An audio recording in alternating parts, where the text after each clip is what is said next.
Ada dua pandangan tentang belajar yang banyak diyakini dan dijalankan oleh orang yang ternyata pandangan tersebut ternyata keliru menurut buku ini. Apa saja pandangan tersebut? Pertama, pelajari bidang yang kamu suka saja. Misal kamu suka matematika, maka belajar matematika saja. Yang lain tidak perlu. Nah, pandangan ini keliru. Kenapa? Karena sebenarnya otak kita itu punya kemampuan yang luar biasa dalam mempelajari banyak hal. Asal kita tahu cara menggunakan dan meningkatkan kapasitas otak kita. Di buku ini ditunjukkan, baik itu oleh pengalaman penulisnya maupun ilmuwan-ilmuwan yang mereka ceritakan di sini, bahwa ternyata mereka bisa kok untuk belajar sesuatu yang awalnya mereka pikir tidak mampu untuk mereka kuasai.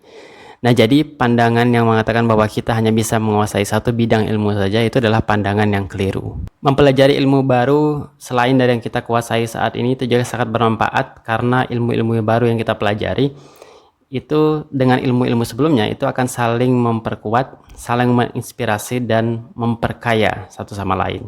Dan terakhir, kenapa mempelajari sesuatu ilmu di luar dari yang kita kuasai saat ini itu penting? Karena dengan belajar hal baru, belajar ilmu baru, itu sejatinya akan menumbuhkan, mengembangkan, dan memperkuat otak kita. Pandangan keliru yang kedua tentang belajar adalah seseorang hanya kuat di satu gaya belajar saja. Nah, ini keliru. Kalian mungkin pernah mendengar ada 3 jenis gaya belajar ya. Ada gaya belajar auditory, dengan mendengarkan, ada gaya belajar visual dengan melihat, dan ada gaya belajar kinestetik, yaitu dengan sentuhan, dengan gerakan, atau pengalaman fisik. Nah, sebagian besar dari kita itu sering menganggap bahwa mereka itu hanya kuat di satu gaya belajar saja. Misal, saya tuh gaya belajarnya auditory, jadi saya tuh hanya bisa belajar dengan cara mendengarkan. Kalau dengan cara visual, misalnya melihat, membaca buku, atau kinestetik dengan mencoba langsung, itu saya tidak bisa atau susah. Akhirnya dia hanya menggunakan atau memanfaatkan satu gaya belajar saja. Nah, di buku ini dibilangnya kalau keyakinan yang demikian itu keliru. Kenapa?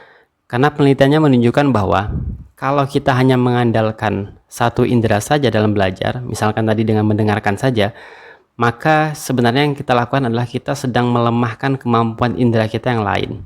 Jadi kalau kita hanya belajar dengan mendengarkan saja, maka kemampuan belajar kita yang visual dan kinestetik akan menjadi lemah. Oleh karena itu yang lebih bagus adalah gunakan seluruh indera kita dalam belajar agar semua kemampuan itu terlatih. Jadi sifatnya multisensori. Pandangan yang keliru tentang belajar menurut buku ini. Menurut kalian bagaimana?